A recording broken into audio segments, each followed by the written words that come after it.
जी, आज की इस फेसबुक लाइव में आपका फिर से एक बार स्वागत है। और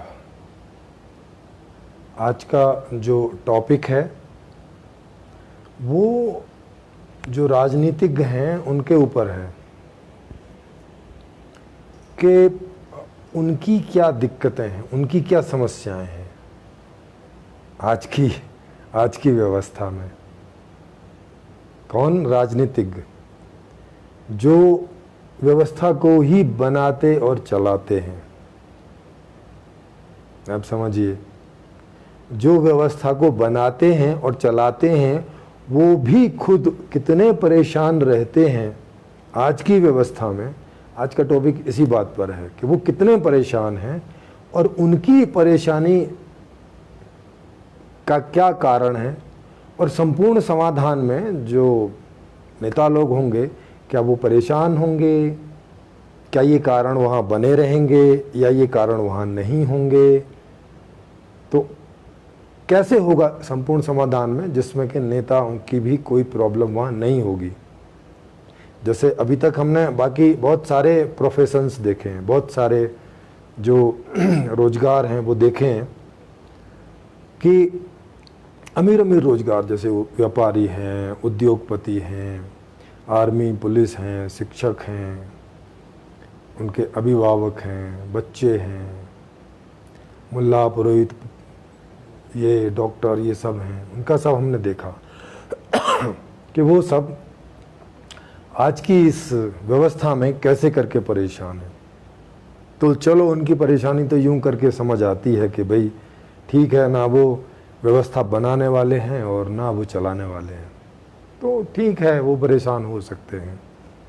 मगर व्यवस्था बनाने वाले भी और चलाने वाले भी, क्योंकि वो एक ही हैं, वही बनाने वाले हैं वही चलाने वाले हैं, वो भी कैसे परेशान हैं और उनके पास कोई समाधान नहीं है कि वो व्यवस्था में उस समाधान को रख सकें और फिर कम से कम खुद तो परेशान ना हो। उनके पास अपनी समस्या का भी समाधान नहीं है और उन्हें हम लोग नेता बोलते हैं, और वो लोग खुद भी अपने आप को नेता जी करके बोलते हैं कि वो नेता हैं, कि वो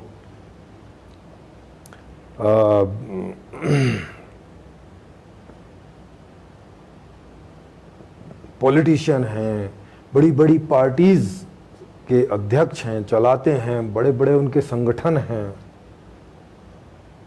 इतना सब कुछ एक्सपीरियंस भी है उन्हें।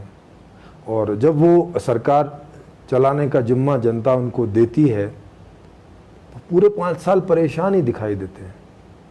कभी बोलते हैं ये नहीं है, कभी बोलते हैं पिछली सरकारों ने जो है सब गड़बड़ किया हुआ था, हमसे सुलटने में नहीं हो रहा है, हमें और 10 साल 20 साल 50 साल चाहिए। उनकी परेशानियों का आज हम लोग जिक्र करेंगे कि उनकी भी क्या क्या परेशानियां हैं। बेचारे छोटी सी परेशानी से लेकर बड़ी परेशानी तक खुद इतने परेशान रहते हैं, जबकि व्यवस्था वही बनाते हैं और वही चलाते हैं और वही उसकी देख रेख भी करते हैं। ऐसा नहीं केवल चलाते ही हैं, बनाते भी वही हैं, व्यवस्था चलाते भी वही हैं और व्यवस्था की देख रेख भी वही करते हैं कि भाई ठीक ठाक से चल रही है कि नहीं चल रही है।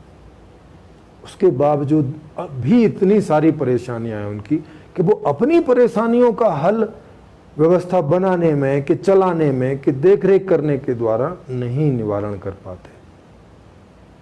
तो उसकी क्या कारण है? क्या उसका भी कारण आज की व्यवस्था में है या कुछ और है? जो भी कारण है उसका क्या निवारण है, और संपूर्ण समाधान व्यवस्था में इसका क्या निवारण है कि वहां पे नेताओं की कोई भी प्रकार की समस्या नहीं होगी। वहां तो किसी को भी किसी भी प्रकार की समस्या नहीं होगी। लेकिन अभी हम एक एक प्रोफेशंस को या कुछ कुछ प्रोफेशंस को एक एक ग्रुप में लेके और उस पर चिंतन मनन कर रहे हैं। तो कई सारे प्रोफेशंस पर ऑलरेडी चिंतन मनन हो चुका है। जिन्होंने नहीं देखा हो वो इसके पीछे के वीडियो देख लें, क्योंकि ये एक दिन छोड़ के एक दिन ये होता है ऑड डेट में, जैसे 1, 3, 5 ऐसे करके। तो आज जैसे 31 तारीख है तो कल 1 है, तो कल नहीं होगा, क्योंकि अगर लगातार ऑड डेट पड़ जाती है तो नहीं होगा, एक उसमें से एक दिन कोई 31 को या 1 को। तो देखें, सबसे पहले पायदान से देखते हैं कि नेता जो लोग बनना चाहते हैं उनमें क्या इच्छाएं होती हैं, वो क्यों नेता बनना चाहते हैं, वहीं से शुरू करते हैं और वहीं से उनकी समस्याएं देखते हैं कि नेता बनने तक कितनी सारी समस्याएं हैं, फिर नेता बनने के बाद कितनी सारी समस्याएं हैं, फिर सच में जब लोग उसको नेता बना के देश की गद्दी पे बिठा दें वो फिर कितनी समस्याएं हैं। मतलब समस्याएं उसकी बढ़ती चली जाती हैं, कम नहीं होती, वहां जाकर भी कम नहीं होती, वो खुद भी कम नहीं कर पाता। तो देखें क्या है।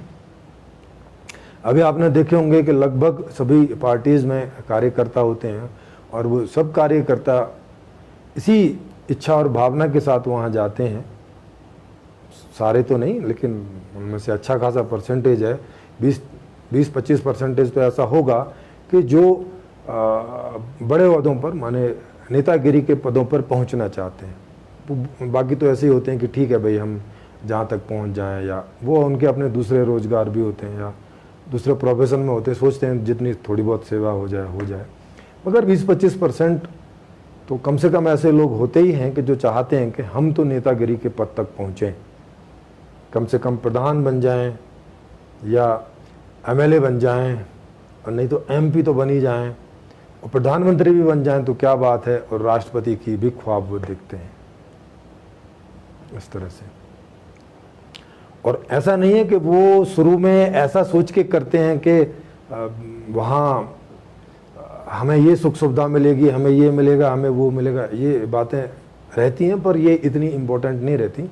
जब वो युवा होते हैं या जब वो इस क्षेत्र में जाना प्रारंभ करते हैं तो उनके अंदर भी उमंग रहती है, उन्हें लगता है कि अब तक के जो नेता रहे हैं उनमें कुछ कमी रही है, कोई ना कोई मजबूरी रही है, कुछ तो बात है, कुछ समझ नहीं आया होगा, कुछ रह गया होगा वगैरह वगैरह, कुछ ना कुछ वो अपने दिमाग में सोच लेते हैं और उन्हें लगता है कि हम जब आएंगे तो हम आसमान को फाड़ के रख देंगे, मतलब सारी समस्याएं समाधान कर देंगे, सब कुछ कर देंगे, कोई अपराध नहीं होगा, कोई जो है घूस नहीं होगी, कोई भ्रष्टाचार नहीं होगा, जैसे वो फिल्मी स्टाइल में होता है ना। फिल्म में हम सब लोग देखते ही हैं तो फिल्मों में हीरो आता है और वो जो भी कोई उसमें समस्या दिखाई होती है और अंत में उस समस्या को बिल्कुल जड़ से उसमें ऐसा दिखा देते हैं कि उसने ख़त्म कर दिया। ज़्यादातर फिल्मों में ऐसा होता है, हालांकि वो कोई वास्तविकता नहीं है, फिक्शन है, मूवी है, राइटर जो चाहे दिखा दे मूवी में।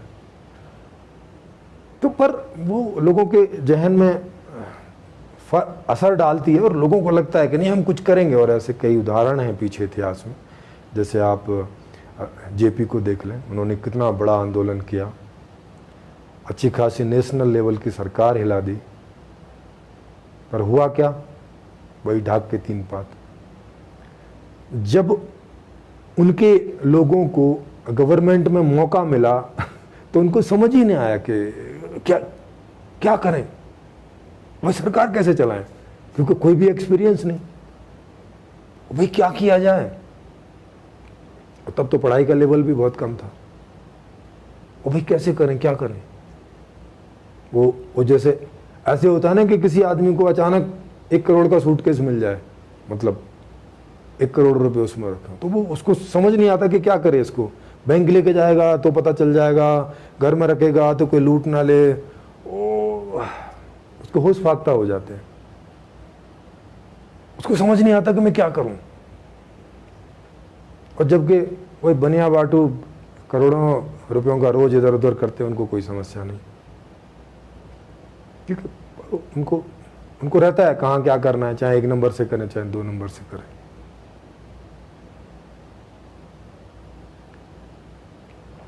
या अचानक कोई भी स्थिति परिस्थिति आ जाती है आदमी के सामने कोई नई, तो उसको लगता है अरे अब क्या किया जाए, क्योंकि उसके बारे में ना उसने कभी सोचा, ना समझा, ना कोई एक्सपीरियंस है, ना कोई जानकारी है, ना कुछ है, बस एक जज्बा था, आंदोलन किया और जुट गए। और अगर बाई चांस मौका मिल गया, क्योंकि ज़्यादातर आंदोलन तो फेल ही होते हैं, पर कभी कभी कोई उस किनारे पहुंच जाता है, तो उन्हें मौका मिल जाता है, तो अब उनका होश फाख्ता हो जाता है, उनको समझ नहीं आता क्या करें। चौधरी चरण सिंह जी की सरकार बनी, उनको समझ नहीं आया कि क्या किया जाए। अब चौधरी तो चौधरी, अब क्या करे जा अब समझ नहीं आया कि करे क्या।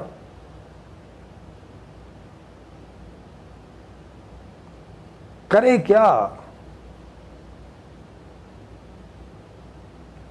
जैसे उदाहरण के लिए किसी लेबर को उठा के उसको बोलो भी चलो तुमको 1 महीने का प्रधानमंत्री बना देते हैं, अब वहां उसको ले जाके बिठा दो, 1 महीने में उसको समझ ही नहीं आएगा कि प्रधानमंत्री मतलब क्या होता है भाई। उसके सामने रख देंगे, हाँ जी यहाँ साइन कर दो, अब उसको पता नहीं चलेगा ये क्या चीज है, किस पे साइन करना है, मेरे साइन से होता क्या है, मुझे साइन करनी चाहिए कि नहीं करनी चाहिए, तुम कुछ नहीं पता चलेगा उसको। क्या संविधान होता है, क्या नियम होते हैं, नियमों से क्या हो जाता है, किस नियम से क्या नहीं हो जाता है।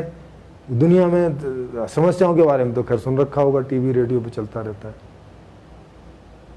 तो उसको समझ नहीं आएगा। तो सबसे पहले जो इनकी समस्या होती है, सबसे पहले रहती है कि वो अपने आंदोलन में अपने आप को दिखा पाए कि भाई हाँ मैं हूं, देखो मैं हूं इस आंदोलन का अगुवा नेता, अग्रणी नेता मैं हूं। इसमें वो सारे लोग लगे रहते हैं। सीधी सी बात है, दिखा पाएगा तभी अगले पायदान पे पहुंचेगा, अगर दिखेगा नहीं तो कैसे पहुंचेगा अगले पायदान पर। तो सबसे पहले तो उसे अपने आप को दिखाना होता है। अगर मीडिया वाला उसके सामने आ जाए तो उसे बाइट देनी होती है, कुछ भी पापा कुछ भी बोलता है, जो भी बेचारे को समझ में आता है उस समय।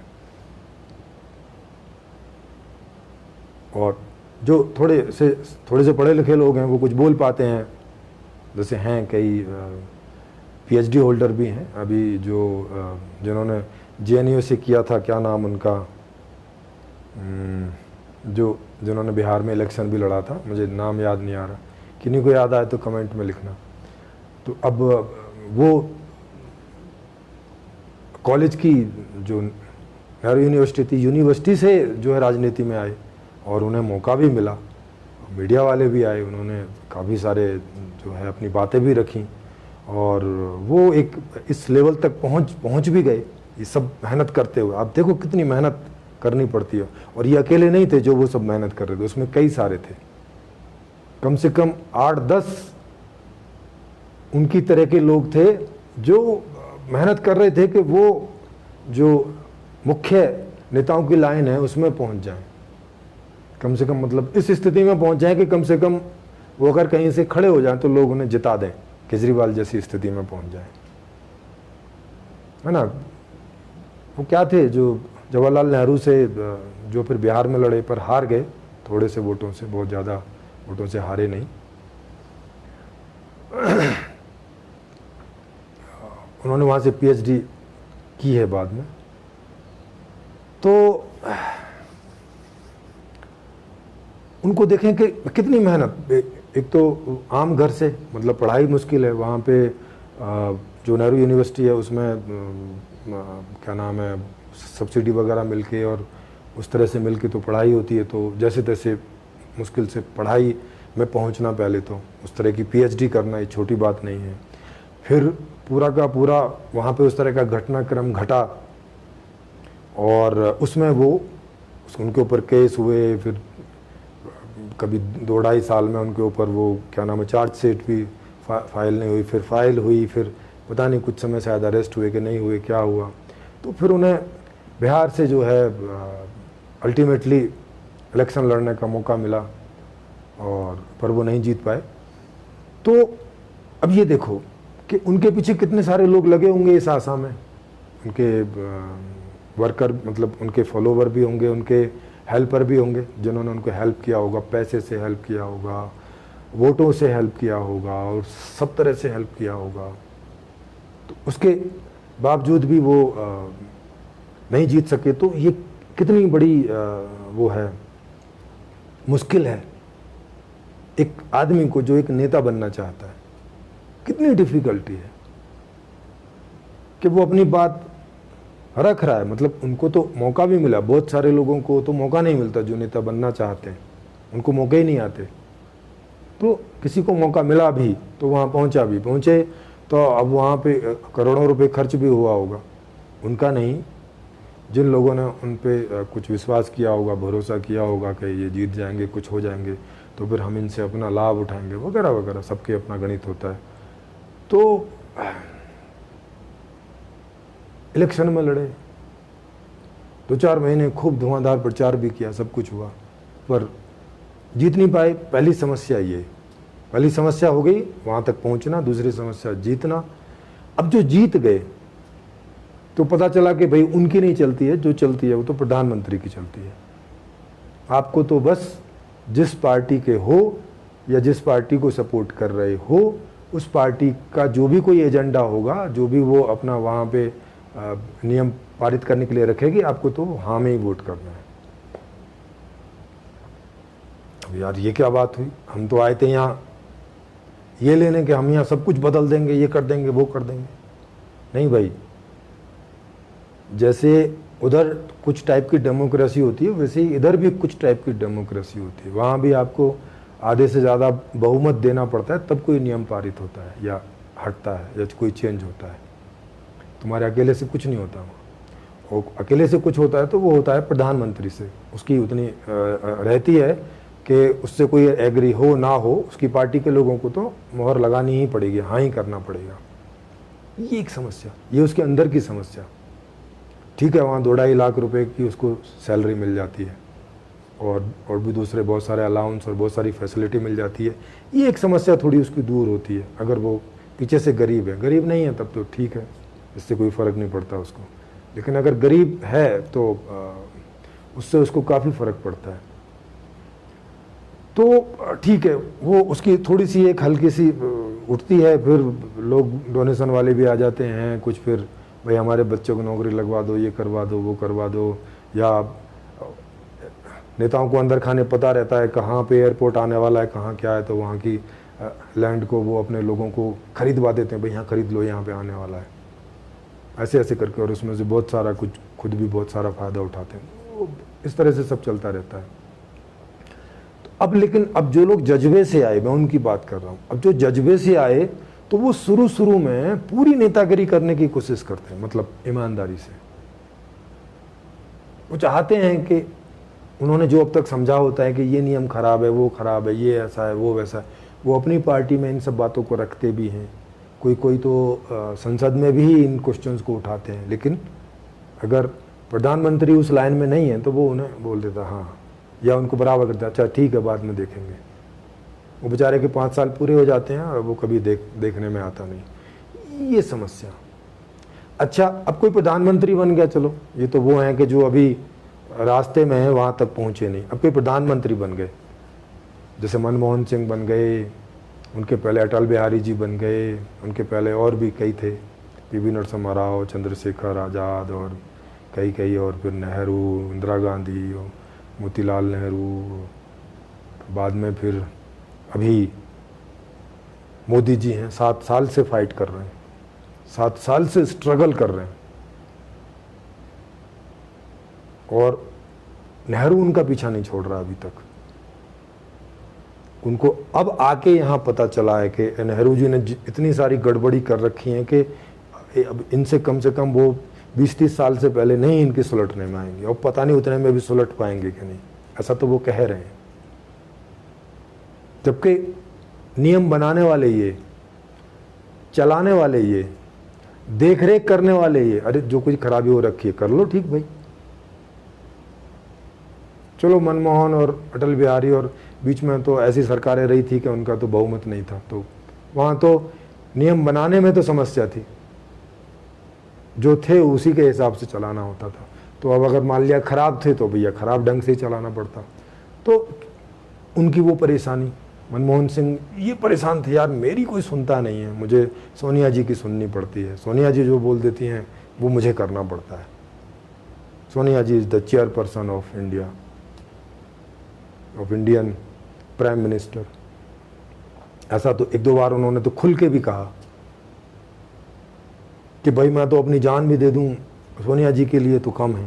तो अब ऐसा आदमी प्रधानमंत्री बनेगा तो वो तो देश का तो क्या प्रधानमंत्री बनेगा भाई, सोनिया जी का ही बनेगा, मतलब उन्हीं के कहने से बनेगा, माने इनडायरेक्टली तो सोनिया जी प्रधानमंत्री होंगे, पर वो जो भी कोई हो, सोनिया जी हों, मनमोहन सिंह जी हों, क्या फ़र्क पड़ता है, मोदी जी हों, कोई भी हो, नेहरू जी हों, फ़र्क क्या पड़ता है, कोई तो प्रधानमंत्री होगा ही, चाहे डायरेक्ट हो चाहे इनडायरेक्ट हो। पर वही ढाक के तीन पात, समझ में ही नहीं आ रहा है भाई करा क्या जाए। बेरोजगारी है, हत्याएं हो रही हैं, फिरौती मांगी जा रही है, अपहरण हो रहे हैं, चोरियां हो रही हैं, गरीबी दूर नहीं हो रही है, किया क्या जाए आखिर, कोई सॉल्यूशन नहीं इनके पास। अब वहां तक तो पहुंच गए,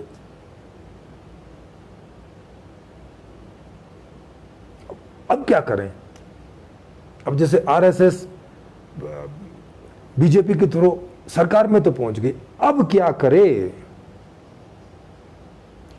वो जो सपना देखा था उन्होंने पिछले 72 और कितने जितने भी वो पुराने हैं, 72-80 साल के पुराने उनके, या 100 साल के पुराने, जो भी उन्होंने एक विजन देखा था कि हमारा भारत ऐसा होगा, हमारा भारत विश्व गुरु होगा, हमारी इंडिया की इकोनॉमी जो है 100 ट्रिलियन की होगी। वो तो नहीं बोलते थे 100 ट्रिलियन, मतलब अमेरिका से माने विश्व गुरु का मतलब क्या है कि दुनिया में सबसे ऊपर, तो सबसे ऊपर होगा का मतलब है कि 25 ट्रिलियन की इकोनॉमी तो अमेरिका की है, जहाँ की 30-32 करोड़ की जनसंख्या है, तो हमारे यहाँ 5 गुना जनसंख्या ज़्यादा है, तो 5 गुना इकोनॉमी होगी, तब जाके वो अमेरिका से ऊपर होगी, तो माने 100 ट्रिलियन से ऊपर होगी, 125 ट्रिलियन की होगी, तब जाके भारत विश्व गुरु बनेगा। अब भारत की अभी इकोनॉमी 3 ट्रिलियन पहुंची नहीं, तो कहाँ 3 ट्रिलियन और कहाँ 125 ट्रिलियन, भाई बड़ा फासला है। अब बन तो गए प्रधानमंत्री, अच्छे खासे नंबरों से बन गए, चलो एक बार बने, चलो लगा भाई अभी तो नए नए हैं कुछ, तो चलो अब भाई दोबारा भी बन गए, और ज्यादा वोटों से और ज्यादा सीटों से बन गए।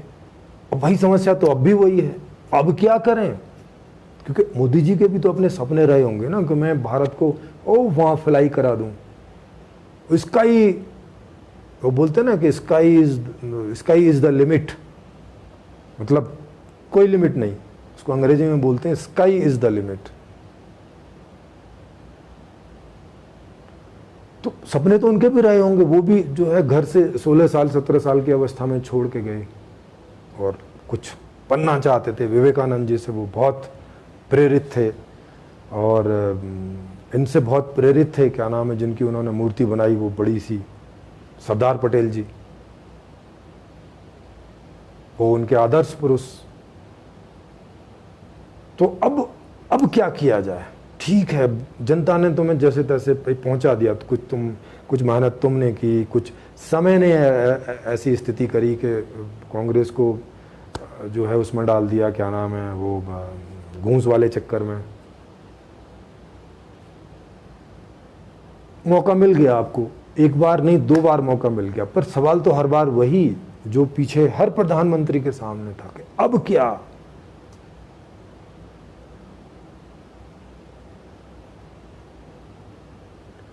जी रहीम उनाद पोत्रा जी कह रहे हैं कि RRS जी वो RSS है या RRS कोई और है, तो बताइएगा। ने पैसा बनाने का सपना देखा था, सारे करप्शन करके मौज कर रहे हैं सर।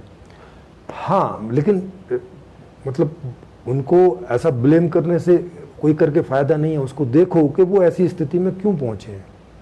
क्योंकि 16 साल के जब मोदी रहे होंगे तो ऐसा तो सोच के वो नहीं घर से निकले होंगे ना कि मैं प्रधानमंत्री बनूंगा, फिर करप्शन करवाऊंगा, फिर मौज कर, ऐसी करके तो सोच के नहीं निकले होंगे। 16 साल का आदमी ऐसे तो नहीं सोचेगा। जय नारायण जेपी जो है, जयप्रकाश नारायण, ऐसा तो नहीं सोचेंगे। ये जो अभी लालू यादव, नीतीश, जब ये युवा थे, ऐसा सोच के तो नहीं आए होंगे कि हम वहाँ बैठ के ऐसे मजे करेंगे। नहीं भाई, इन सबके सपने थे, ये सब के सब एक अपने सपनों का भारत देखते थे। ऐसा करके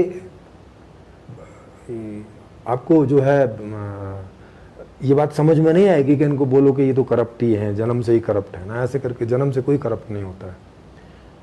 सब वहाँ यही सपने लेके आते हैं। जैसे कोई भी आदमी आईएएस बनता है या आईपीएस बनता है तो वो ये ऐसा सपने देखता है। नहीं तो पूछना आप सबसे, ऐसे आईएएस बनना है, ऐसे आईपीएस बनना है, ऐसा नहीं है कि कोई करप्टेड आदमी आईएएस पीसीएस बन जाए। कैसे बनेगा वो? भाई इतना एजुकेटेड होगा, इतना पढ़ा लिखा होगा तब ना आईएएस और पीसीएस का एग्ज़ाम फाइनल करेगा। तो उनके अंदर सपने होते हैं इस तरह के मैं जाऊंगा तो कम से कम एक डिस्ट्रिक्ट को तो एकदम सारी जो वहाँ के अपराध हैं सब बंद कर दूंगा, ये कर दूंगा। कोशिश भी करते हैं आखिर, ऐसा नहीं कि कोशिश नहीं करते। हर नए आईएएस पीसीएस को आप देख लेना, वो अपने डिपार्टमेंट को ठीक करने की कोशिश करता है शुरू में। और अब शुरू में क्यों करता है, बाद में क्यों नहीं करता, वो उसका कारण मैं आपको बता रहा हूँ। शुरू में करता है क्योंकि उसे लगता है कि ऐसे ही होगा। उसके अंदर एक होता है दिमाग में एक रोड मैप होता है कि मैं ऐसे करूँगा तो ऐसे ऐसे हो जाएगा। वो ऐसे करके देखता है, बस उसके अपने ऑफिस में दिखाव भी वैसा थोड़ा सा चेंज आ जाता है। अब लेकिन बाकी लोग तो वहाँ जो है भैया सालों से काम कर रहे हैं, उन्हें तो पता है कि ये नया जो है मुल्ला है वो क्या बोलते हैं, अल्लाह ही अल्लाह करता है कुछ समय तक और उसके बाद सब बंद हो जाता है। ये कहावत है ये। या नया जो साधु है वो बड़ी जोर शोर से साधना करता है, ये भी कहावत है। एक जैसी कहावतें हैं, तो इसको बुरे रूप में ना लीजिएगा क्योंकि ऐसा देखा जाता है तो ये कहावत बनती है ऐसे। तो शुरू में मतलब आदमी बहुत मेहनत करता है या जो भी सपना लेकर आया होता है उसको पूरा करने के लिए ईमानदारी से जोशो खरोश से लगता है। लेकिन करते करते करते उसे समझ में आ जाता है कि नहीं यार, बात तो आगे बढ़ ही नहीं रही है। उसके पास जो रोड मैप था वो काम नहीं कर रहा है। उसको ये समझ में आ जाता है, किसी को 6 महीने में, किसी को 2 महीने में, किसी को 1 साल में, किन्हीं को तो पूरी ज़िंदगी में भी नहीं समझ में आता है। जैसे वो हरियाणा के जो थे जिनका 40-45 तबादले हो गए थे और कांग्रेस की सरकार में जो रोते थे, उनका क्या नाम था, खेमका या ऐसे कुछ नाम था। तो किसी को पूरी जीवन नहीं समझ में आता है। बस वो उनको एक ही बात लगती है, भाई मैं ईमानदार हूँ, बाकी सब भाड़ में जाओ, मैं ईमानदारी से करूँगा, कुछ होता हो नहीं होता हो ना हो। होता नहीं है उनसे भी, कुछ भी हुआ भी नहीं, जैसा कि हम देख ही रहे हैं। तो इनके सपने सबके रहते हैं, सब ऑनेस्ट ही रहते हैं। अगर ऑनेस्ट ना हो तो आदमी इतना पढ़ लिख नहीं सकता। ऑनेस्ट ना हो तो नेता बनने के लिए इतना वेट नहीं कर सकता लंबा। ऑनेस्ट तो होते ही हैं। अब वो जगह जगह पर बेईमान कहाँ होते हैं, जब उन्हें लगता है कि ईमानदारी से तो वो नेता बन ही नहीं पा रहे हैं। तो फिर वो जो लोग वहाँ पैसा लेके आते हैं उनके पास कि भाई हम पैसा लगाएंगे और हम तुम्हें जितवा देंगे, तुम हमारा बाद में करवाना, धीरे धीरे वो एक्सेप्ट करने लगते हैं कि भाई ठीक है। वो सोचते हैं कि एक बार तो मैं प्रधानमंत्री बनूं, फिर इसको भी देख लूँगा, उसको भी देख लूँगा, ऐसा करके सोचते हैं। लेकिन अब उनको पूरा नेटवर्क पता नहीं, क्योंकि भाई वो तो नाम के ही नेता है ना। ऐसे अंदर से नेता तो है नहीं, उनके नेत्र तो कोई खुले नहीं है, उनका कोई तीसरा नेत्र तो काम करता नहीं है। तीसरा नेत्र मतलब वो बाबाओं वाला नेत्र नहीं, तीसरा नेत्र माने बुद्धि वाला नेत्र, दूरदृष्टि वाला नेत्र। वो तो खुला नहीं होता कि बहुत दूर तक देख लें कि भाई ये समस्या कुछ और है, वो नहीं है जो आप समझ रहे हो। पर जैसा भी उसको लगता है वो चलता है और इतने पापड़ बेलता है, इतनी मुश्किल से आता है। आप किसी का भी देख लेना, चाहे आप केजरीवाल जी का देख लो, अटल बिहारी जी का देख लो, मोदी जी का देख लो, ये सब बचपन से ही लगे हुए हैं। बचपन से का मतलब है 10th 12th पढ़ रहे होंगे तब से। उसके पहले तो उतनी समझ नहीं होती, माने वही 16-18 साल की उम्र से समझ लो। तो 16 साल का आदमी, 15-16 साल का आदमी 10th में होता है। तो तब से ही कोई भी बच्चे लोग अपना सपना बनाते हैं कि मैं आईएएस पीसीएस बनूंगा, मैं डॉक्टर बनूंगा, मैं इंजीनियर बनूंगा, मैं नेता बनूंगा, मैं मुख्यमंत्री बनूंगा, मैं प्रधान, ऐसा कुछ ना कुछ वो अपना दिमाग सोचते हैं। और यह सोचवाया भी जाता है। लोग पूछते हैं, हाँ भाई क्या बनोगे बड़े होके, क्रिकेटर बनोगे कि फुटबॉलर बनोगे कि खिलाड़ी बनोगे कि नेता बनोगे कि डॉक्टर बनोगे, क्या बनोगे? तो वो कुछ ना कुछ जो भी सामने आता है कुछ ना कुछ चूज कर लेता है और उस हिसाब से चलने का प्रयास करता है जितना भी कर पाता है। तो ये जितने भी लोग पहुंचते हैं वो उन्हीं प्रयास वालों में से कुछ सफल जो होते हैं वो पहुंच जाते हैं। बाकी जो रह जाते हैं उनकी तो बात ही क्या करनी। जो पहुंचते हैं उनकी बात बता रहा हूँ। तो उनके सामने भी कदम दर कदम इतनी सारी समस्याएं आती हैं नेता बनने के लिए। पर मान लो वो जैसे तैसे करके कूदता फलांगता, किसी के क्या बोलते कंधे पे पैर रख के ऊपर चले जाना, वो बोलते हैं सिर पे भी पैर रख के ऊपर जाना पड़े, तो आदमी सोचता है कि ठीक है यार थोड़ा सा असभ्य व्यवहार कर लो, प्रधानमंत्री बन जाऊंगा तो इस सब बराबर कर दूंगा मैं। उसको ऐसा लगता है कि अब तक जितने प्रधानमंत्री हैं वो सब बिना दिमाग के हैं, उनको कोई इतना था नहीं ऐसा, उसे ऐसा लगता है, और उसका जो रोड मैप है वो ऐसा सोचता सोचता ऊपर आता है। और अब आप मुझसे पूछोगे कि ये आपको इतना जो है इतना कैसे पता है? भाई मेरा जो छोटा भाई है वो बीजेपी में आज से नहीं है, वो भी जब ऐसा ही 18-20 साल का रहा होगा तब से ही वो प्रयास कर रहा। तो मेरे घर में एक मेरा खुद का जो भाई है, सगा भाई है, वो मैं उसको देखता आया हूँ नज़दीकी से, तो मैं अपने अनुभव से बता रहा हूँ ये बातें, और उनसे बातचीत होती रहती है और उनके परिणाम से। हालांकि वो बहुत ज़्यादा सफल नहीं हुआ, माने प्रधानमंत्री पद तक पहुँचने में सफल नहीं हुआ, लेकिन अपने क्षेत्र के एक मंडल अध्यक्ष तक वो पहुँच सका इतने दिनों में। हालांकि उसने जो है एक बार इलेक्शन भी लड़ा, अगर बाई चांस उस समय कोई बात हो जाती, जीत जाता, तो शायद वो अब मंत्रालय तक भी पहुंच जाता, सेंटर के मंत्रालय तक, तब कोई समस्या नहीं थी। और जिनको ऐसे मौके मिलते हैं वो पहुंच भी जाते हैं। तो इनमें दोनों चीज़ें हैं कि मेहनत कर रहे हैं ऐसे बहुत सारे लोग, उनमें से जिनको मौका मिल जाता है वो आगे पहुंच जाते हैं। मगर सवाल यही कि किया क्या जाए, ढाक के 3 पात हो जाते हैं वहाँ पर। जब तक नहीं पहुँचते तब तक लगता है कि हमारे पास रोड मैप है, हम ये कर लेंगे वो कर लेंगे, और वो उस रोड मैप को बताता भी नहीं किसी को, इस वजह से कि कहीं कोई दूसरा नेता बन के वैसा ना कर ले, भाई मेरा नाम नहीं होगा, फिर ये भी उनमें रहता है। तो वो खुल के चर्चा भी नहीं करते उस पर, थोड़ा बहुत कुछ बताते हैं। जैसे मोदी जी को प्रधानमंत्री बनना था, क्योंकि मुख्यमंत्री तो वो बाई चांस बन गए, क्योंकि वहाँ पे ऐसी प्रॉब्लम खड़ी हो गई गुजरात में, उनको उन्हीं के पार्टी के लोगों ने बुला लिया और एक मौका दे दिया, और बस फिर उन्होंने वहाँ पे अपनी पकड़ बना ली, और वो वहाँ 3 बार मुख्यमंत्री रहे। तीसरी बार मुख्यमंत्री काल पूरा नहीं हुआ तो वो प्रधानमंत्री के लिए आवेदित हो गए, और यहाँ इसके लिए तो उन्होंने कम से कम 1-1.5-2 साल पहले से ही वो बनानी शुरू कर दी, अपना रोड मैप बताना शुरू किया। तो ये अच्छी बात थी, उन्होंने कम से कम बताया, तो नहीं तो जनरली कोई ऐसे बताते नहीं है। तो उन्होंने बताया, उसका उन्हें फ़ायदा भी मिला, और 2014 में उन्हें मौका भी मिला, और उस मौके में एक बड़ा हाथ कांग्रेस की विफलताओं का भी रहा, क्योंकि कांग्रेस के पास जो एक मनमोहन थोड़े बहुत नेता थे ईमानदार टाइप के, तो उनके काल में वो एक ऐसा घोटाला हुआ उस समय के हिसाब से, बाद में तो उसमें कुछ नहीं निकला, लेकिन तब वो एक बड़ा घोटाला माना जा रहा था, तो उससे उनकी छवि तार तार हो चुकी थी।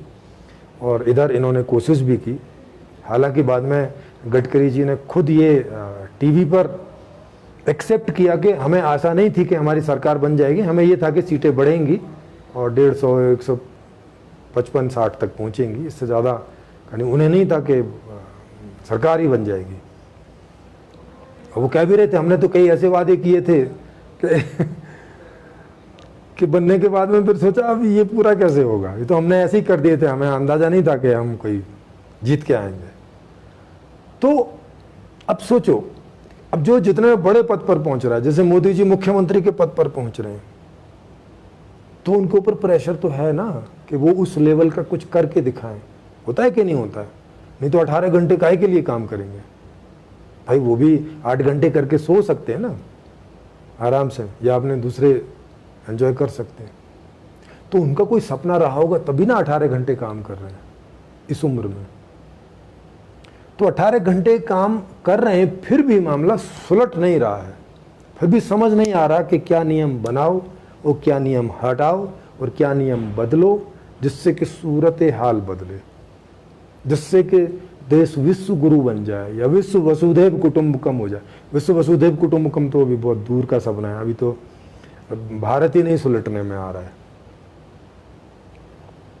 अभी तो यहाँ धर्म की स्थिति नहीं सुलटने में आ रही है। अभी तो उन्हें वोट लेने के लिए सबका साथ सबका विकास पर वो उतना निर्भर नहीं करते जितना कि वो धार्मिक नीतियों पर निर्भर करते हैं। उनके अपने नेता धार्मिक कितने सारे तरह के अनाप शनाप कुछ भी बातें बोलते रहते हैं, लॉजिकल इलॉजिकल। कभी कभार वो उनको बस बोल देते नहीं रे ऐसे करना ठीक नहीं, कभी कभार, हमेशा नहीं बोलते। उनको ठीक से नहीं रखते कि भाई इस तरह की बातें नहीं। जब सबका साथ सबका विकास, तो यही एक ही लाइन पर हो, सब एक ही लाइन पर रहते नहीं। तो अब उनको अपनी पार्टी नहीं जो है संभालने में आती। कोई नेता कुछ बोलता है, कोई नेता कुछ बोलता है, कहीं कोई बोल देता है, फिर ये बोलते हैं कि नहीं वो उसका अपना विचार था, पार्टी इसके साथ नहीं है। अरे भाई जब पार्टी का लीडर है तो पार्टी से अलग बोल कैसे रहा है, और बोल रहा है तो आप उसको बाहर क्यों नहीं कर रहे हो, या उसको पूछ क्यों नहीं रहे हो कि भाई जब तुम पार्टी में हो तो पार्टी से अलग बोल कैसे सकते हो। जो बोलना है पहले पार्टी में बोलो, पार्टी उसे एक्सेप्ट करेगी तो ठीक है, वो एक्सेप्ट हो जाएगी, नहीं करेगी तो आप बात अलग से क्यों बोल रहे हो, या तो अलग होके बोलो, है ना। तब ये बात तो लॉजिकल हो, लेकिन ऐसा तो होता नहीं। क्यों नहीं होता? सीधी सी बात है कि अगर उसको हटा दिया, कुछ कर दिया, और ऐसे 10-20 को हटाया तो सरकार गिर जाएगी।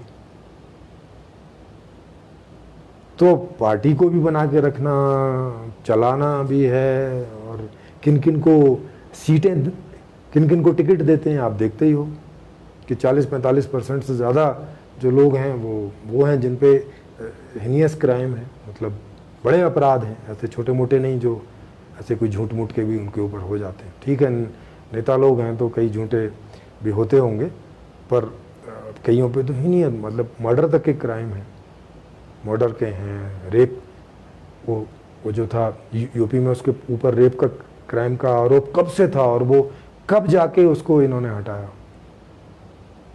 उसने मर्डर तक भी करवा दिया था जेल में। बताइए कौन था वो, कुलदीप वगैरह, कौन, कुलदीप सेंगर या कौन था। तो कितनी सारी समस्याएं हैं मोदी जी की। जो मंत्री हैं, माने जिनके पास मंत्रालय हैं, उनका मंत्रालय जो है वो घाटे में जा रहा है। अब वो इनको सबको वो प्राइवेट करना पड़ रहा है क्योंकि पैसे तो आ नहीं रहे। अब 4 साल के लिए किराए पे दे रहे हैं, लो भाई हमसे तो चल नहीं रहा, तुम चलाओ। अब अडानी अंबानी उसको चलाएंगे, या अडानी अंबानी जैसे और लोग जो बैंकों का जो कर्ज है उसको नहीं पटा सकते, मगर इनके लिए पैसा खर्च कर देंगे, ये करेंगे भी तो, क्योंकि इसके पहले भी मोदी जी ऐसी स्कीम लेकर आए थे, उसमें तो कुछ पैसा वैसा आया नहीं, कोई इन्वेस्टमेंट नहीं आया खास। इसमें भी आएगा, बड़ी संशय है, पर आ भी गया तो मतलब तुमसे क्यों नहीं चल रहा है, मंत्रियों से या प्रधानमंत्री से क्यों नहीं चल रहा है। अडानी अंबानी अगर ज़्यादा समझदार हैं और ज़्यादा योग्य हैं तो फिर उन्हें क्यों ना प्रधानमंत्री बनाया जाए और सारा देश उन्हीं से चलवाए, ये ज़्यादा बढ़िया रहेगा ना। अगर सरकार मंत्रालयों को नहीं चला सकती ठीक से, वो चाहे रेल मंत्रालय हो चाहे और कई दूसरे मंत्रालय हो, अगर सरकार उन मंत्रालयों को नहीं चला सकती ठीक से और ऐसा लगता है कि इसे प्राइवेट कर देंगे तो ज़्यादा बेहतर चलेगा, तो क्यों ना सरकार प्राइवेट कर दी जाए।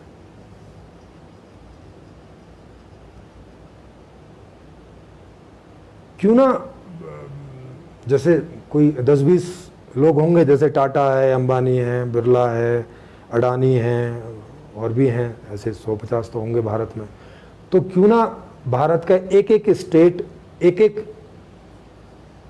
इन जो ये प्राइवेट हैं, इनको वो किराए पर दे दिया जाए कि भाई हम आपको साल का या 5 साल का इतना पैसा देंगे, आप इस स्टेट को चलाओ अच्छे से। हर आदमी को आप जॉब कराओ, हर आदमी की जो है अच्छी ज़िंदगी दो, मतलब अगर वो अच्छे से चला सकते हैं, अगर वो रेल मंत्रालय को अच्छे से चला सकते हैं तो फिर देश को चलाने में क्या है। रेल मंत्रालय देश का ही तो एक हिस्सा है। ऐसे रेल मंत्रालय जैसे ही तो कई सारे हिस्से मिला के एक पूरा भारत है। जैसे एक सड़क मंत्रालय है, कपड़ा मंत्रालय है, केमिकल, ऐसे ही करके सारे मंत्रालय ने, कृषि मंत्रालय है, शिक्षा मंत्रालय है, ऐसे तो करके सारे मंत्रालय हैं। तो आप जब सबको अगर प्राइवेट कर रहे हो तो तो फिर ये एक संविधान में एक ऐसा कर दो कि भैया करवाएंगे, जो सबसे अच्छा चलाएगा फिर वही बाकी सारे स्टेट को चलाएगा। एक बार दे के दे दो 5 साल, इनमें से जो सबसे बढ़िया चलाए तो एक इनमें कंपटीशन भी होगा, तो सबसे बढ़िया चलाने की कोशिश करेंगे, जिनके पास जो भी अधिकतम योग्यता होगी, जो अच्छा चलाएगा भैया उसको ही दे दो। इसका मतलब है कि भाई उसके पास ज़्यादा योग्यता है। जैसे अभी जो मोदी जी कह रहे हैं कि भाई मुझसे तो नहीं चल रहे, आप चलाओ, इसका मतलब है मोदी जी मान रहे हैं कि इन मामलों में मोदी जी के पास उतनी योग्यता नहीं है, या मोदी जी और मोदी जी सहित जो उनका मंत्रालय, जो उनके मंत्री हैं, सारे मंत्री संतरी सब, वो नहीं चला पा रहे, तो भाई वो चलाएंगे। तो ऐसा भी नहीं कर पा रहे हैं। अब क्यों नहीं कर पा रहे? क्योंकि ऐसा करेंगे तो सीधे सीधे ये बात माननी होगी कि भैया मेरे बस की नहीं है। अब मेरे बस की नहीं है तो अगली बार जनता इनको वोट क्यों करेगी? इतना बड़ा फेरबदल करने की शायद इनके पास कोई रोड मैप नहीं है कि संविधान में इतना बड़ा फेरबदल कर दें। भाई देश के नाम पर कर दें, चलो देश को हमें विश्व गुरु बनाना है तो ठीक है, देखो, क्योंकि पूरी पार्टी को चपत लग जाएगी। जैसे इस समय कांग्रेस की पूरी पार्टी को चपत लगी हुई है, क्योंकि जो राहुल हैं वो कुछ भी ऐसा कर ही नहीं पा रहे कि जिससे पार्टी में कोई पुनर्जीवन हो। उनकी समस्या अपनी है ना, राहुल गांधी की समस्या, कांग्रेस में जितने भी नेता होंगे उनकी समस्या कि यार हमारा मुख्य नेता कुछ खास नहीं कर पा रहा है, हम ऊपर उठ नहीं पा रहे हैं, 20-22% से वोटिंग ऊपर जा नहीं रही है हमारी, क्या किया जाए। मैं नेशनल लेवल की बात कर रहा हूँ। तो उस सारे के सारे समस्याग्रस्त हैं। जगह जगह उन्हें जो है बेइज्जती बिछानी पड़ती है जब कहीं वैसे उनके मुद्दे उठते हैं। तो देख रहे हो नेताओं की समस्या कितनी सारी है, जगह जगह बेइज्जती होती है, कितनी गालियां पड़ती हैं इनको। अभी आप देख सकते हो, अगर आप जो YouTube पे जाओ, सोशल वेबसाइट्स पे जाओ, तो मोदी जी को कितनी गालियां पड़ती हैं। कई बार तो आपस में ही गालियां देते हैं नेता लोग, मतलब विपक्ष वाले पक्ष को, पक्ष वाले विपक्ष को, बड़ी भद्दी भद्दी गालियां देते हैं। स्त्रियों, जो स्त्री नेता हैं उन तक को नहीं छोड़ते कभी कभी, तो ऐसा भी, वो भी, ये तो ऑनलाइन है, मतलब लाइव पे ऐसा करते हैं। तो बिना लाइव के तो क्या हाल होता होगा आप सोचो। और कितनी कुर्सियां बजती हैं आपको मालूम ही है। एक पार्टी के दूसरी पार्टी के कितने खूब सारे, इनमें इवन मर्डर तक होते हैं। बंगाल में आपने देखा ही है कि बीजेपी और टीएमसी के कार्यकर्ता आपस में बढ़े, कुर्सी तोड़ी, बिल्डिंग तोड़ी, आदमी तोड़े, हाथ तोड़े, नाक तोड़ी, पैर तोड़ी, गर्दन तोड़ी। कितनी मुश्किलों में रहते हैं ये लोग। वो ममता का पैर ही टूट गया उसमें कार में, और कोई खंबे में आके बीच में था, उतनी भीड़ में वो दिखा नहीं। तो वो तो चलो थोड़ा टूटा, मतलब वो तो बहुत और भी ज़्यादा टूट सकता था। एक्सीडेंट तो एक्सीडेंट है। तो कितनी समस्याओं में रहते हैं और कितनी गालियां एक दूसरे को देते हैं। इलेक्शन टाइम में आप देखते ही हो, कैसी कैसी भुंडी भुंडी गालियां देते हैं। हरियाणा में बोलते हैं भुंडी। भुंडी का मतलब बड़ी निचले स्तर की गालियां। और झूठ तो बोलना आम बात है।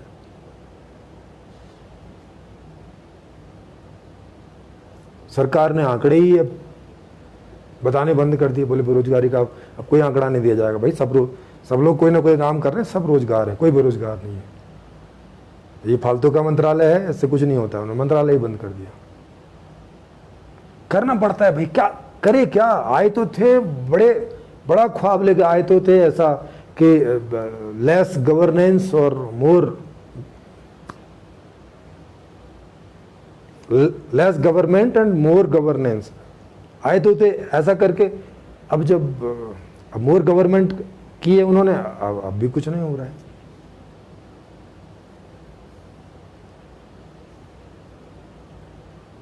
तो उनकी समस्याएं देखो ना, कितनी सारी समस्याएं उनकी, बेचारे कितनी गालियां खानी पड़ती है उन्हें। अब ऐसा तो है नहीं कि ये रिपोर्ट उन तक पहुंचती नहीं होगी, पहुंचती तो होगी, उन तक पहुंचती होगी। उनको जो फॉलो करने वाले लोग हैं उन तक, उनको जो फॉलो करने वाले हैं, अगर आप जैसे मान लिया आपने मोदी जी को गाली दी, तो मोदी जी के जितने भी फॉलोवर हैं उनको ऐसा लगता है कि ये गाली उनको ही दी जा रही है। मतलब एक आदमी के चक्कर में सारे लोग गालियां खाते हैं और उससे परेशान होते, दुखी होते हैं। होते हैं कि नहीं होते? उनके घर वालों को भी कितना बुरा लगता होगा, मोदी जी के घर वालों को। जब कोई मोदी जी को गाली देता होगा तो मोदी जी के भाई हैं, मोदी जी की माता जी हैं, जो भी भाई भतीजे और होंगे, उन्हें भी कितना बुरा लगता होगा, यार हमारे ताऊ को गाली दे रहे हैं, या छोटे हैं तो चाचा को गाली दे रहे हैं। मतलब क्या जिंदगी होगी इनकी, आप सोचो। अच्छा, ये तो होगी वो चीज़ें जो आपको दिखाई पड़ती हैं। अब जो इनके पीछे पैसे खर्च करते हैं, अडानी अंबानी और भी कोई भी जो लोग हैं, जो इनको चंदा देते हैं, सब कुछ करते हैं, अब वो अपने काम के लिए इनके पीछे पड़े रहते होंगे, बोलते होंगे इन्हें कि अरे यार मोदी जी क्या मतलब है, आप ये नियम नहीं बनवा पा रहे हैं। अब जैसे वो किसानों वाले 3 नियम बनाए हैं, अब वो थे तो व्यापार के नियम ही थे, लेकिन किसान के नाम से बना के फंस गए। व्यापारियों के नाम से ही बना देते तो शायद इतना हल्ला नहीं कटता। तो अब वो पारित नहीं हो पा रहे हैं, तो उधर से वो डंडा देते होंगे कि क्या यार, हमने करोड़ों रुपए आपके पीछे खर्च किए, ये सब क्या है, क्या करवा रहे हो, करवाओ कुछ। चलो, उधर से ऑर्डर पे ऑर्डर आते होंगे, उधर से जो है वो फ़ोन पे तो नहीं है लेकिन फ़ोन हटा के बोलते होंगे, गालियाँ दे के बोलते होंगे, कहाँ फंस गए, किसके पीछे फंस गए, कहाँ पैसा फंसा दिया हमने, किसी काम का नहीं है। मोदी या मनमोहन सिंह या जो भी उस समय कोई प्रधानमंत्री हो, कितनी गालियाँ पड़ती होंगी इन्हें। ऐसा थोड़ी कि इन्हें एहसास नहीं होता होगा क्या, इन्हें समझ नहीं आता होगा कि ये आदमी अब टेलीफोन रख के गालियाँ बकेगा। इतनी कॉमन सेंस तो होगी ना इनको भी। तो ये ऐसी जिंदगी जीते हैं तो इन्हें अच्छा लगता होगा क्या, रात में नींद कैसे आती होगी? मतलब दोनों वजहों से नहीं आती होगी नींद। एक तो कि भाई सपनों का भारत बनाना है, वो नहीं बना पा रहे हैं, बचपन से जो सपना देखा था वो धुल गया पूरी तरह से, और जो हाल में भारत है उस हाल में भी रखना मुश्किल हो जा रहा है। तो कितना बुरा लगता होगा उन्हें, कितनी जो है। और फिर 5 साल 10 साल रहे और रिटायर हो गए या अगली बार नहीं चुने गए, तब और कितनी समस्या।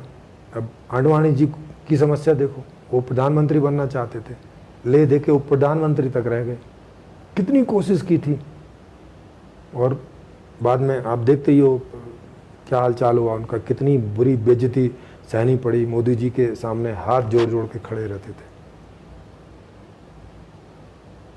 तो अच्छा लगता होगा कोई उन्हें इतनी उम्र में आके, क्योंकि उनको तो मौका ही नहीं मिला। उन्होंने कुछ सोच रखा होगा अंदर उनके सपनों का भारत के, मैं अगर प्रधानमंत्री बनूंगा तो अटल बिहारी तो कुछ नहीं कर पाए, पर मैं तो कर ही दूंगा। लेकिन उनकी जगह मोदी जी को मौका मिल गया।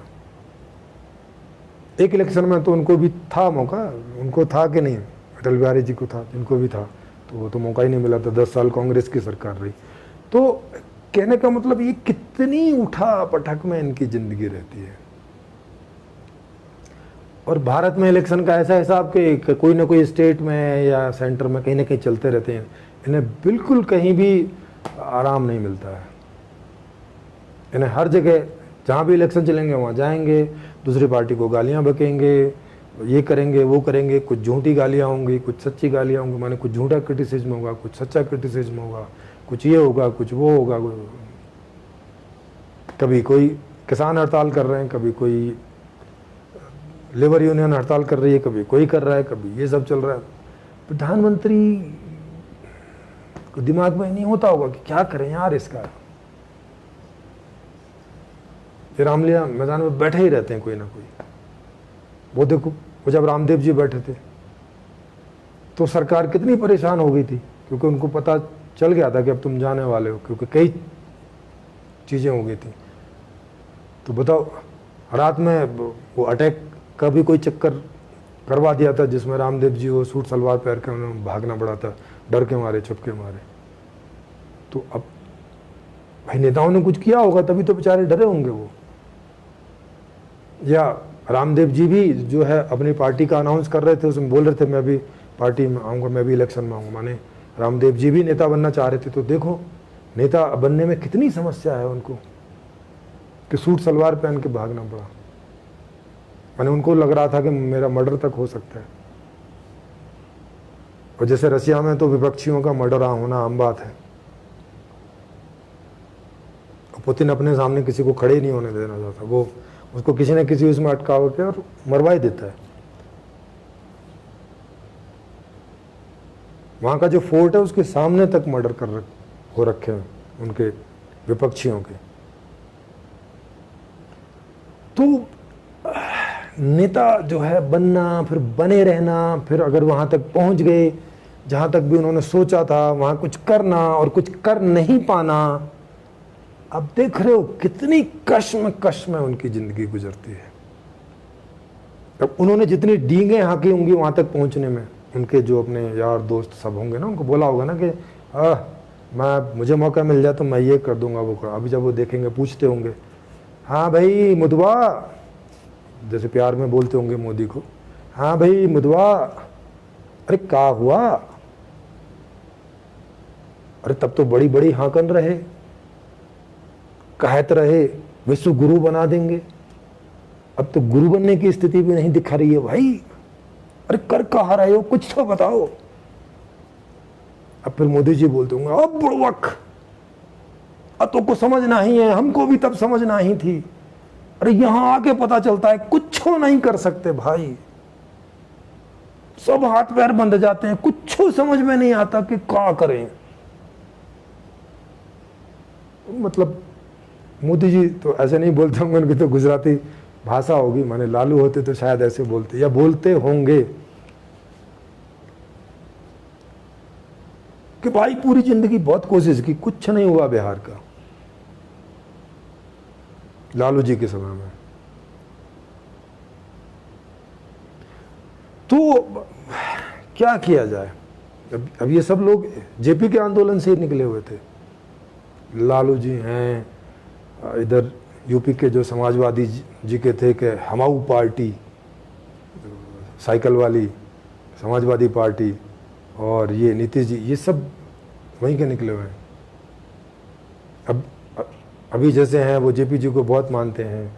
ये हरियाणा में जो एक नई पार्टी जो केजरीवाल जी के साथ निकले थे, वो हाँ योगेंद्र यादव जी, तो अब वो कह रहे हैं, वो जैसे किसानों के आंदोलन के साथ हैं, वो कह रहे हैं कि भाई ऐसा ऐसा करो, वैसा वैसा करो। अब उन्हें लग रहा है कि अब उनके पास कोई रोड मैप है, वो अगर प्रधानमंत्री बन गए तो कुछ कर देंगे, लेकिन वहां पहुंच के उनका भी ऐसे ही हो जाएगा। क्योंकि भाई कोई रोड मैप है तो अभी रखो ना, रोड मैप तो रखो कम से कम।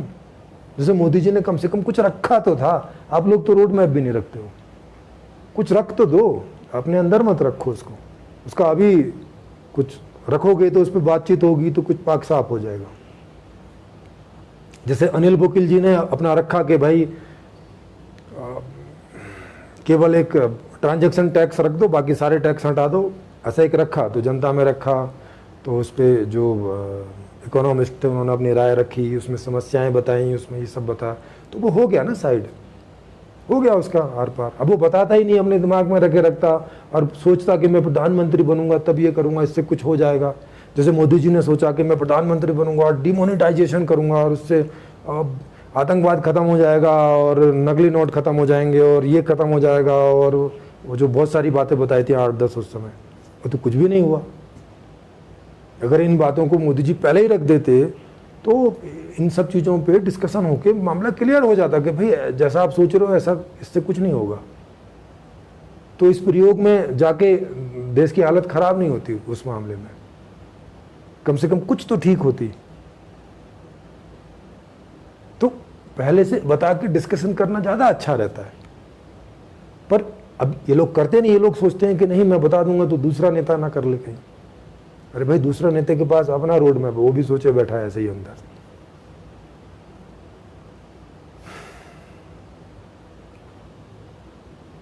तो नेताओं की बड़ी समस्याएं हैं।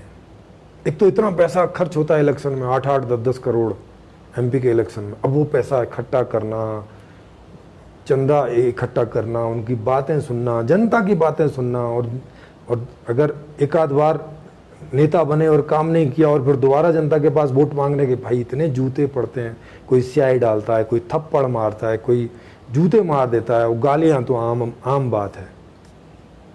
अब चूंकि आजकल मीडिया बहुत हो गया है, सोशल मीडिया है और मेन मीडिया भी बहुत सारा हो गया है, तो अब खुले में गालियां देते हैं, क्योंकि यहाँ थोड़ी सी डेमोक्रेसी है। तो कोई बहुत ज़्यादा गालियां देता है उनको तो पकड़वा लेते हैं। जैसे यूपी में वो कोई एक IAS अधिकारी था जो इलेक्शन में जाना चाह रहा, उसने कुछ ज़्यादा क्रिटिसिज्म कर दिया होगा योगी जी का, तो उसको अरेस्ट करवा के पकड़वा लिया बिना वारंट के। IPS अधिकारी रैंक के आदमी को, जो अभी कुछ समय पहले ही जिसको जबरदस्ती रिटायर किया सरकार ने। तो देखो, जो नेता हैं उनकी समस्या, जो नेता होना चाहते हैं उनकी समस्या, कितनी सारी समस्या, उठा पटक। अब ऐसे में क्या तो खाना खाते होंगे ये, क्या इन्हें खाना अच्छा लगता होगा, क्या रात में आराम करते होंगे,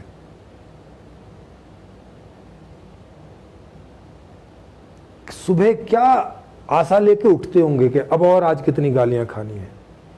क्योंकि सॉल्यूशन तो भाई, सॉल्यूशन के लिए तो कम से कम उतना डेवलप माइंड चाहिए ना, कि सच में कोई सच वाला नेता चाहिए। अब वो तो है नहीं अभी कोई, क्योंकि वो तो जब आ जाएगा तो भाई वो तो सूरज होता है एक तरह का, मतलब जैसे एक सूरज उगाता है, जैसे अब रात में तो ये छोटे छोटे बल्ब और ये हैं, एक थोड़े थोड़े से जगह में कुछ उजाला कर पाते हैं, काम चलाओ जितना भी है।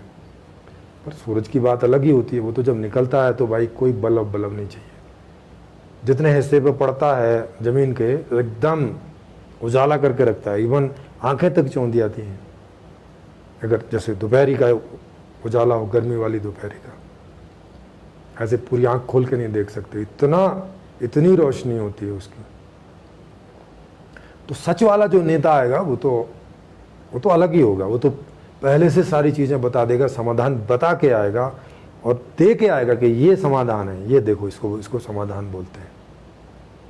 और तब आएगा और हर चीज को वो क्लियर करता चला जाएगा। जैसे जैसे उसकी वो समाधान की बातें जैसे जैसे वो लोगों तक पहुंचेंगी, जैसे सूरज की जो रोशनी है जितने हिस्से पे पहुंचती जाती है, उतना हिस्सा जो है वो उजाले से भरता चला जाता है। तो वैसे ही ये जो समाधान है, जितने हिस्से पर जितने लोगों के बीच पहुंचता चला जाएगा और जितने लोग इसको समझते चले जाएंगे, वो सबको समझ में आता चला जाएगा, हाँ ये है समाधान। ये होता है नेता माने जिसके पास में दूर दृष्टि होती है, वो तीसरा नेत्र होता है। वो बाबाओं वाला नहीं, शिवजी वाला नहीं, दूर दृष्टि वाला, ज्ञान वाला नेत्र होता है।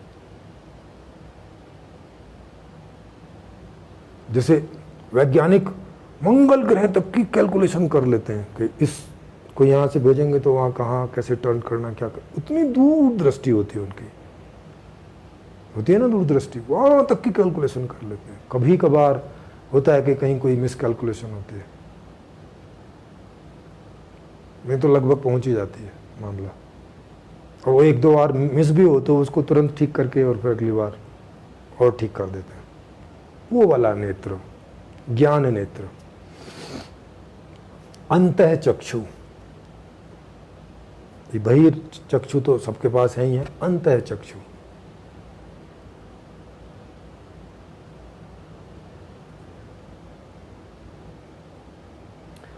तो इतनी सारी जो है उनकी ये सारी समस्याएं हैं, और वो समस्या में रहते ही हैं। वो नेता बन जाएं तो, नेता बनने की प्रोसेस में हो तो, बनने के बाद में मौका भी मिल जाए तो उनकी समस्याएं ही रहती हैं। बन गए तो आर्थिक समस्या थोड़ी उनकी खुद की सुधर जाती है या उनके घर वालों की सुधर जाती है, लेकिन उसके बदले में दूसरी बहुत सारी गालियां और ये और वो सब बहुत आ जाती है। ये सारी चीजें जो है उनको अब पता नहीं वो कैसे सहन करते होंगे या क्या करते होंगे, ये वही जाने, क्योंकि उस पोस्ट पर पहुंचकर क्योंकि ये लोग बताते नहीं कि क्या करते होंगे, पर परेशान तो दिखाई पड़ते ही हैं, ये तो साफ है। मेहनत भी ऐसा नहीं कि कम करते हैं, बहुत मेहनत करते हैं। जैसे मोदी जी 18 घंटे, शायद ही कोई प्रधानमंत्री होगा जो 18 नहीं तो 15 या 14 ऐसे घंटे काम नहीं करता होगा। तो ये सारी समस्या रही आज की व्यवस्था में या आज तक की व्यवस्थाओं में। पीछे अगर प्रधानमंत्री को राजा से आप रिप्लेस कर लें तो अब संपूर्ण समाधान में क्या होगा? तो देखो, संपूर्ण समाधान में एक तो जो सच में नेता होंगे वही नेता पद पे जाएंगे, क्योंकि उसका टेस्ट है। जैसे यहाँ IAS PCS या जितने भी सारे जॉब हैं उनके टेस्ट होते हैं, वैसे ही नेताओं का भी टेस्ट होगा। तो जो उस टेस्ट को क्वालिफाई करेंगे केवल वही नेताओं के पद पर जा सकेंगे।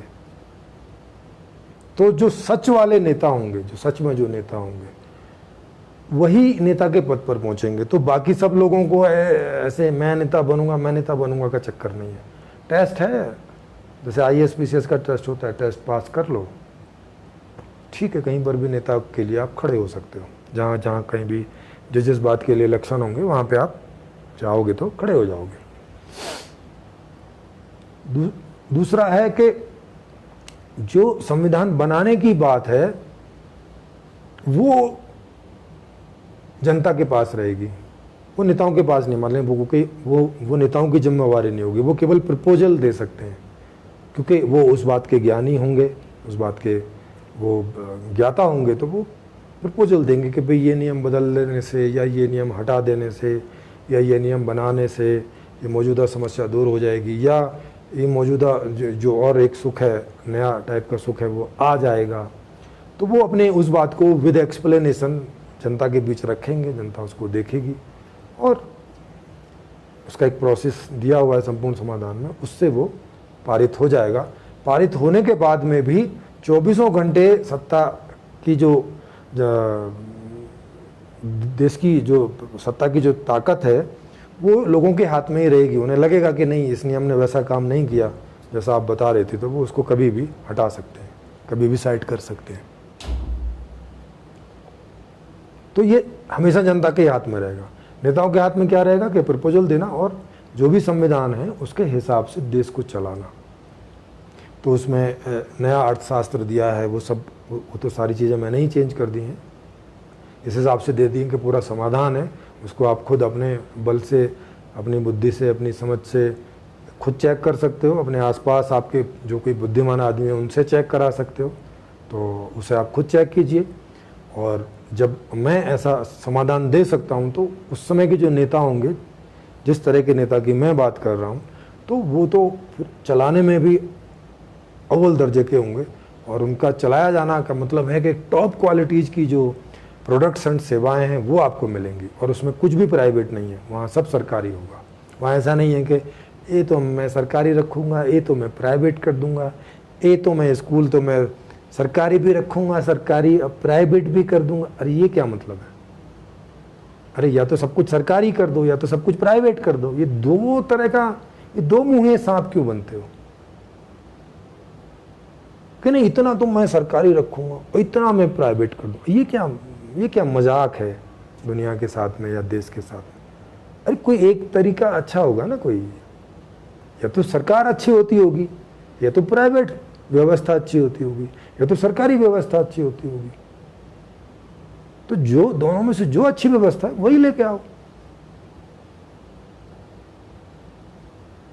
या तो सारा प्राइवेट कर दो, भाई सरकार पे भी प्राइवेट लोगों को बिठा दो कि भाई चलाओ, जो बढ़िया चलाएगा ठीक है। और या तो सारा सरकारी कर दो अगर सरकारी व्यवस्था अच्छी होती है। सरकारी व्यवस्था अच्छी नहीं है तो इस बात को मानो, खुले में बोलो कि सरकारी व्यवस्था खराब है और हमारे पास सही सरकारी व्यवस्था का रोड मैप नहीं है, तो प्राइवेट लोगों को दे रहे हैं। भाई उनके पास कोई दिमाग हो तो वो चला लें, क्योंकि अभी आप प्राइवेट लोगों को दे रहे हो तो सीधी सी बात है अब से वो महंगी होगी, क्योंकि जो प्राइवेट लोग हैं वो तो कोई भी अच्छी सेवा करने के लिए वो तो टिकट बढ़ाएंगे, वो सब टैक्स बढ़ाएंगे, वो सब उनको बढ़ाना पड़ेगा, तब उनके पास पैसे आएंगे तो पैसे से वो और ज़्यादा लोगों को वगैरह वगैरह रखेंगे। ये काम आप क्यों नहीं कर सकते खुद? जब वो हर चीज़ को, जो भी चीज़ अब तक प्राइवेट हुई है वो सब महंगी हो गई हैं कि नहीं हो गई हैं? वो महंगी हो जाएंगी तो फिर जनता के ऊपर तो इसकी मुश्किल ही आएगी ना। तो या तो सारी चीज़ें प्राइवेट कर दो या तो सारी चीज़ें सरकारी रखो। भाई दोनों तो व्यवस्थाएं कैसे करोगे ये डबल स्टैंडर्ड टाइप का?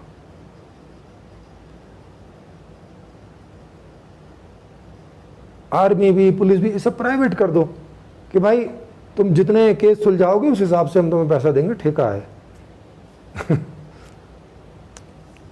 नहीं, आप बोले यार ये कैसी बात करो, हाँ तो फिर हर चीज़ सरकारी करो ना, फिर प्राइवेट मत करो, क्योंकि ये बात तो हर चीज़ में आएगी।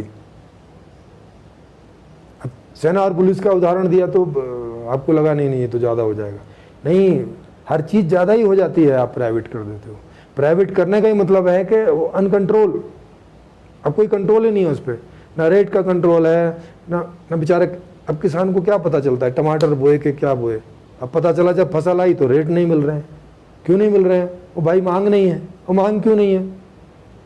वो भाई 3 ट्रिलियन की इकोनॉमी है भारत की, मांग कहाँ से होगी? अमेरिका थोड़ी ना है कि 25 ट्रिलियन की इकोनॉमी है, धड़ाधड़ वहाँ पे टमाटर 300 रुपये किलो बिकता है, 300-400 रुपये किलो बिकता है।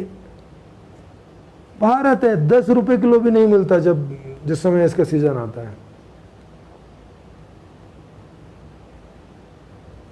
तो उनके पास समाधान नहीं। तो अब ये हाल है नेताओं का, लेकिन इससे उन्हें बुरा तो लगता ही होगा। जैसे मैं भी यहाँ पे थोड़ी बहुत आलोचना कर रहा हूँ, तो इसको जब कोई भी नेता सुनेंगे तो उन्हें कुछ तो सहानुभूति भी होगी कि हाँ भाई हमारे दुखों के बारे में बात कर रहा है। बात सही है, वो भी दुखी हैं, वो भी तो आदमी ही हैं, इसी देश के रहने वाले हैं। वो थोड़ी ना चाहेंगे कि देश गड्ढे में चला जाए, खराब हो जाए। तो सब चाहते हैं कि देश विश्व गुरु बने, विश्व गुरु ना भी बने तो कम से कम बराबरी पे तो रहे, सब चाहते हैं। लेकिन भाई हो नहीं पाता। क्यों नहीं हो पाता? क्योंकि समाधान नहीं है उनके पास। भाई हवाई जहाज की खोज होगी तब ना आदमी उड़ेगा उसमें बैठ के। हवाई जहाज की खोज ही नहीं होती, जब तक नहीं हुई थी तब तक आदमी उड़ नहीं सकता था ना। तो अच्छी व्यवस्था की, समाधान की खोज होगी तब ना समाधान होगा। तो अब मैंने ये संपूर्ण समाधान जो है वो खोज दिया है। संपूर्ण समाधान का मतलब संपूर्ण समाधान, हर तरह का, किसी भी प्रकार की कोई समस्या ये समाधान आने के बाद में रहेगी नहीं, पैदा ही नहीं होगी, पैदा होनी ही बंद हो जाएंगी समस्याएं, और केवल सुख और सुविधाएं ही पैदा होंगी, वो भी सबके लिए, जैसी वो चाहेंगे, जब चाहेंगे और जहां चाहेंगे और जितनी चाहेंगे। इस प्रकार की वो व्यवस्था है।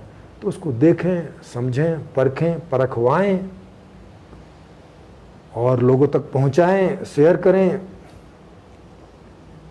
लाइक करें, शेयर करें। अगर आपको लगता है कि हाँ ठीक है तो, और जितना जल्दी ये लोगों तक पहुंचेगी, माने सूरज की रोशनी जितना जल्दी जिन हिस्सों पर पड़ेगी तो वहाँ उजाला होगा। तो ये जैसे जितनी लोगों तक ये बातें पहुँचेंगी और उनको समझ में आएंगी तो उतनी इसके लिए सहमति बनेगी और ये व्यवस्था उतना जल्दी आएगी।